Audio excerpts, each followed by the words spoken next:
Assalamu alaikum rahmatullah. وعليكم السلام ورحمة الله وبركاته. Look who is here with us today. MashaAllah, MashaAllah. We've been talking a lot about the prophets. So much so that I thought today it'd be interesting to talk more on the subject of the deeper message that comes and covers several of the prophets at the same time. We talked about Moses, or Musa alayhi salam, and we went right up to the time of his death. And by that time, there were a lot of believers. There were so many believers, followers of Moses. They believed there was only one God, not give the false worship, to these idols and statues. But then, after he died, the people started falling back into their same bad ways. And it seems like this is a pattern with people, that if they don't have someone there to guide them, someone that they can look up to as a role model, then they fall into this very same thing, time and again, time and again. And after Moses, there was one who was a follower of his. He led his people for a while, and he tried to keep them on the straight and narrow, but he had trouble with them too. One of the things that they kept getting into is wars. They like to get into wars and, beat people back, kill people, do things. And then after he died, another prophet came, according to them, and they said his name is Ezekiel, and we call him Ezekiel. Now, whether or not he was really a prophet or if he really lived in that time, this is something that Allah knows best. We don't have it in the Quran, but we have the story. The story is very clear. It's a strange story.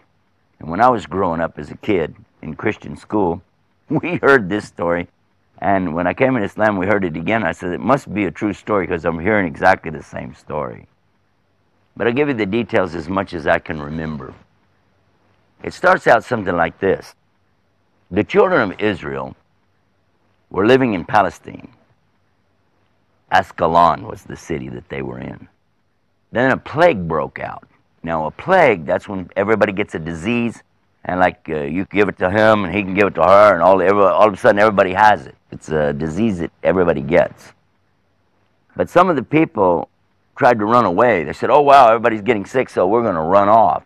And a large number of people ran away, and they went to a plateau or a flat area, And everything happens by Allah's command. Whatever He says is going to happen, it will.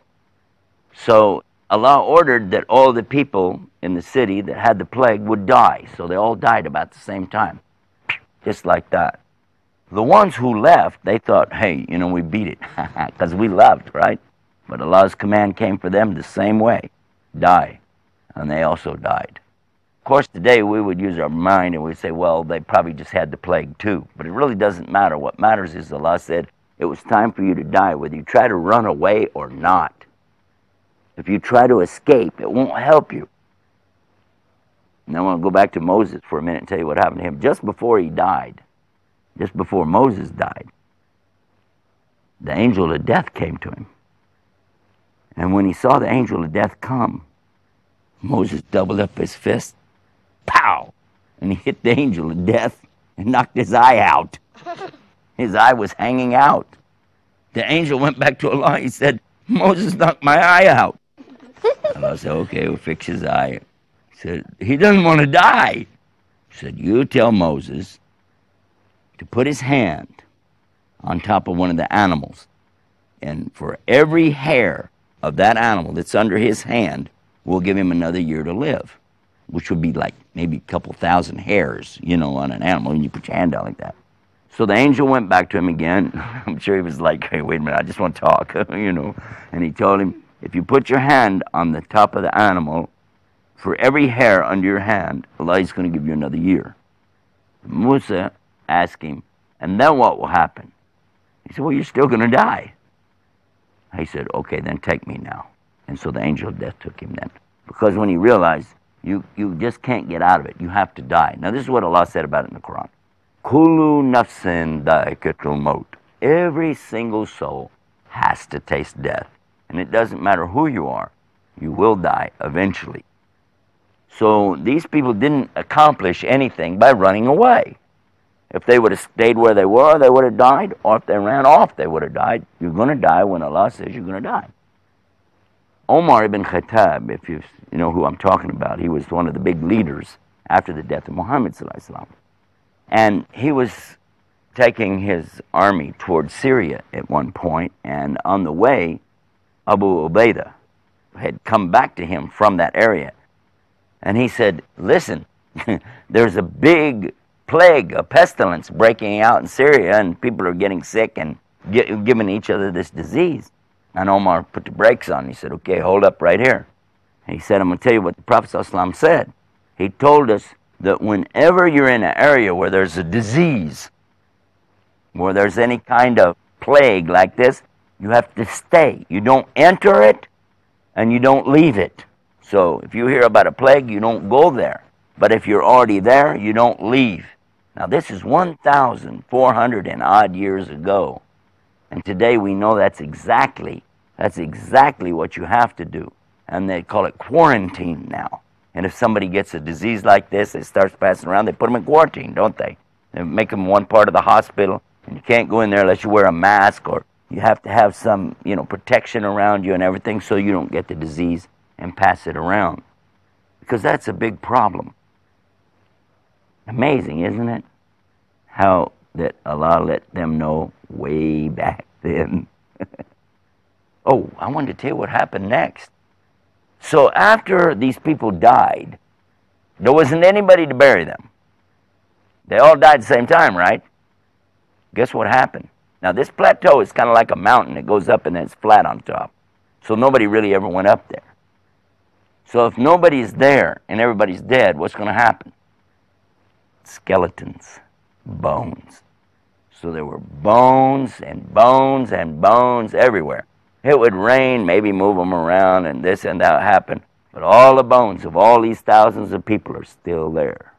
And so, all of these right on top, just laying up there. Now, they didn't turn to dust yet. They hadn't turned to dust. They were still bones. And so this man came. And they said he's prophet Hezekiah or Ezekiel. Doesn't really matter. What matters is the story. Because it's mentioned in Quran that a man came along and saw these bones, and he wondered, how could Allah bring people back to life? Because Allah tells us that He's going to bring everybody back to life. When I tell non-Muslims about Islam, I always like to tell them there's some real good news and there's some bad news. The real good news, everybody gets to be resurrected. Now, some religions teach only our guys are going to be brought back to life. But in Islam, we know everybody's going to be brought back. Everybody. So Hindus will be brought back to life. And so will all the Buddhists. And so will all the atheists, Christians, Jews, Muslims. Everybody will be brought back. That's the good news. The bad news. Well, the bad news is not everybody gets to go to paradise. Not everybody gets to go to Jannah. And that's the bad news. But anyway, the prophets and the people that are spiritually guided by Allah, they know some things, and one of the things they know about, just as you know, we're going to be brought back and Allah's going to bring us back in a real body. Now, some people will say, how is that? Maybe we just come back in a spirit form, like a ghost or something, But no, you're going to be brought back in your body. But if you look at a dead body, you see these bones, you say, how is that going to happen? How? I can't imagine that. And that's what this man was saying. He was looking at all these bones on that plateau, and he was saying, how could Allah bring bones back to life? Then Allah inspired him and said, would you like to see? Yeah, I would. So Allah sends a command. He orders the bones, go back together. So all the bones started moving, go back together, until they formed the original skeletons of each one. Perfect, just like they had just died. Except no skin, no flesh, no muscles. But the bones were there. All the bones came back together. Then the voice said, would you like to see me put the flesh back on? He said, yeah. So Allah made all of them come back together with their flesh, with their bodies, their skin, everything came back. And then Allah made them stand up. And then Allah gave them life again. And as soon as Allah gave him my life again, guess what? Every one of them went like this. Subhanallah, alhamdulillah, la ilaha illallah, Allahu Akbar. They were praising Allah, all like one voice coming from all of them. Can you imagine this? Whew. That's amazing, isn't it? Well, these are like signs. So that person who sees that would be what? Convinced. If you saw it, you'd be convinced, wouldn't you? I know I would be. But it's strange, though. Sometimes people see signs, and they're not convinced. In fact, it happened with the next generation right after this.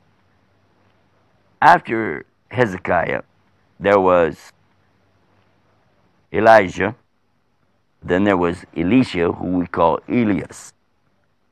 And they also watched and witnessed their people, children of Israel, do horrible things. They became really, really bad.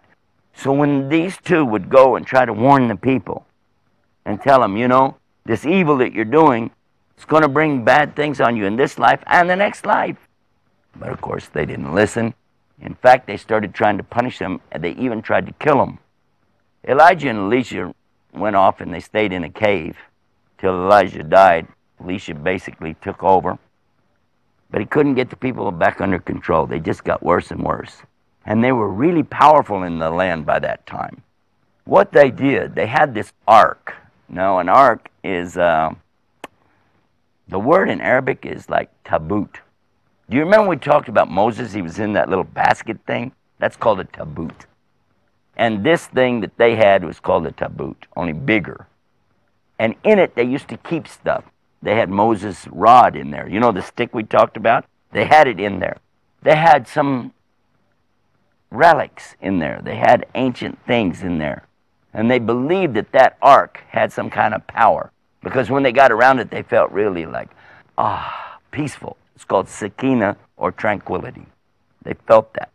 And they felt powerful. And they felt like wherever we take this ark, nobody can beat us. Now, this is mentioned in the Bible real clear that they used to do that, to take that ark, and somebody would carry it. Actually, it took several people, and you weren't allowed to touch it.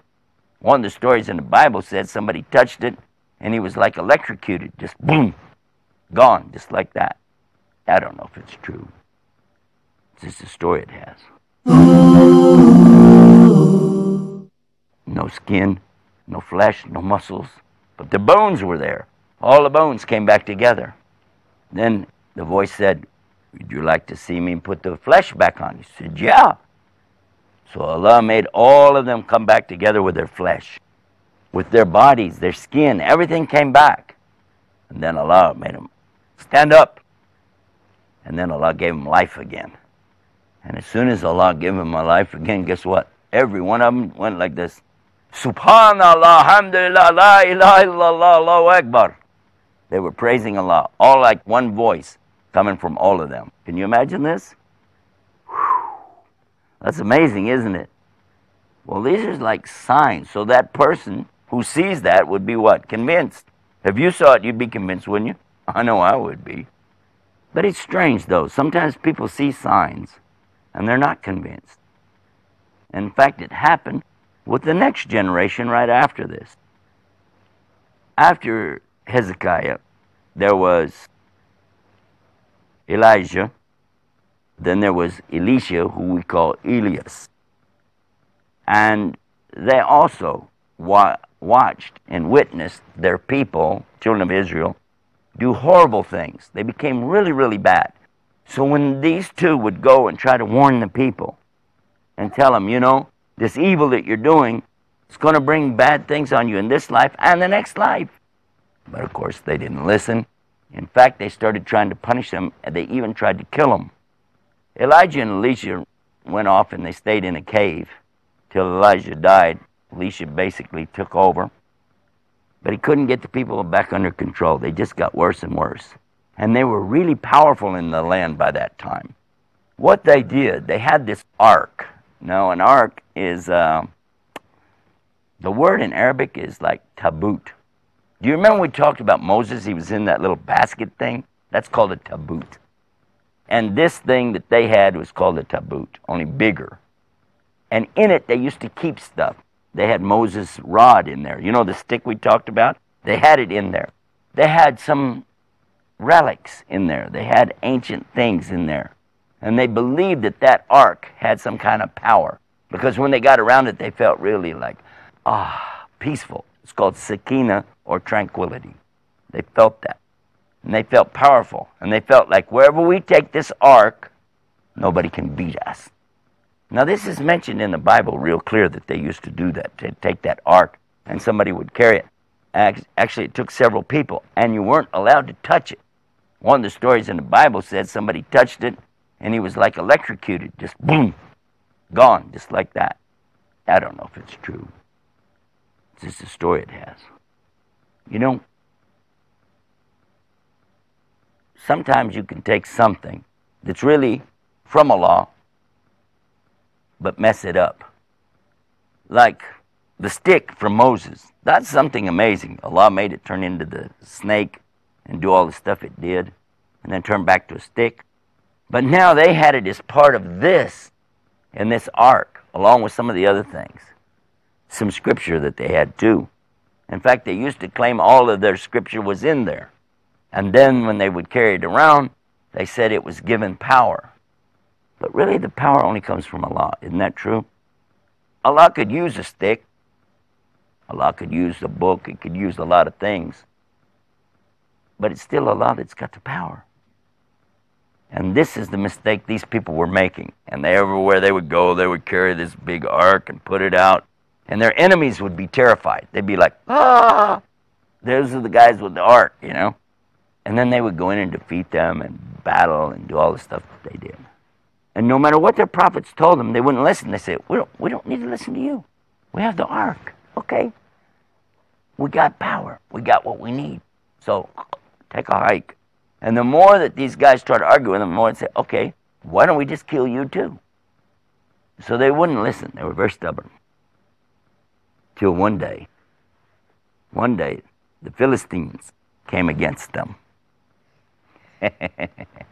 And Allah let them take the ark away. As soon as the Philistines got the ark, immediately the children of Israel became afraid. Because they said, our power's gone. Our power's gone. Oh my God. You know what happened? They went and told their king. They had a king. They said, they got the ark. You know what he did? He dropped dead on the spot. He just went, boom, like that. Now they had no king and no ark, and the Philistines were getting all over them like ants on a picnic. It was bad. You like that, ants on a picnic? I just thought that up. But seriously, if you think about it, when people start believing in something having power, if it goes away, then what will you have? Nothing. So it's better to believe in Allah. Always trust Allah. But Allah didn't forsake the children of Israel. He just tested them. It wasn't long. He sent them another prophet. And he was talking to them about believing in Allah and that they should do right. Now they'll listen, by the way. This man was telling them the same as all the prophets did, which is worship God without partners and don't worship something else. Obey your prophet, things like that. And they were listening. They were paying attention because now they didn't have their ark anymore. Now they've been beaten really bad. Oh, and they had divided up and separated from each other, and they were real scared, and anybody could kick them around at that stage. They needed help, and they knew they needed help. So what they did, this prophet had told them that they needed to get their act together, start worshiping Allah, and they start acting better, and they were going, yeah, well, okay, yeah. And then they got an idea, because they want to go back to war. They want to go back and be conquerors again and be, rulers in the land. So they told him, they said, well, we don't really want prophets anymore. We want a king. We want kings like the other people have kings. So, you're a nice guy, but we don't want a prophet. We want a king. And he said, well, you're talking about going to war. They said, yeah, we want to go to war, but we can only do it if we have a king. He said, but if I do that, if I pray to Allah to give you a king like you're talking about, how do I know you'll really follow him? Oh, we will, we swear we will. How do I know you won't be afraid and turn back? Oh, us? No, never. But if he orders you to fight, will you fight? Okay, come on, you know us. Yep, no, you are right. Guess what they did? Well, listen to the story and find out. He said, I'm going to make dua, I'm going to pray, ask Allah to give you the king that you want. And he did. They said, okay, where's the king? He said, well, he's coming. They said, well, who is it? He said, I don't know. He said, what do you mean you don't know? He said, because Allah hasn't shown me yet, but he'll come. Now, when he announced Talut to the people, how do you think they took it? This guy is the king? I don't think so. That's how they took it. They did not accept that. They were given a big problem until he said, didn't I tell you? If Allah sent you a king, you wouldn't obey him. That's your king. Oh, yeah, right. Okay, so this is the king. Okay. He's weak. He's poor. He's from the bad family. He's from... Now. Said, this is the king. They just want to give you the victory. If you want the victories, there he is. He was tough. He was very big, very strong, very smart. Now they said, okay, sure, yeah, right, whatever. Now, from right here, where I'm telling the story, you can go and read this in verse 243, I think it is, to about 248, somewhere like that, in Surah Baqarah in the Quran. And this is the story of what happened. So he took this army, he started training them. Talut, he's training them. Exercise, build your bodies, do all the stuff that you do to prepare for wars. Got them going up really good. And then he said, okay, you guys are ready.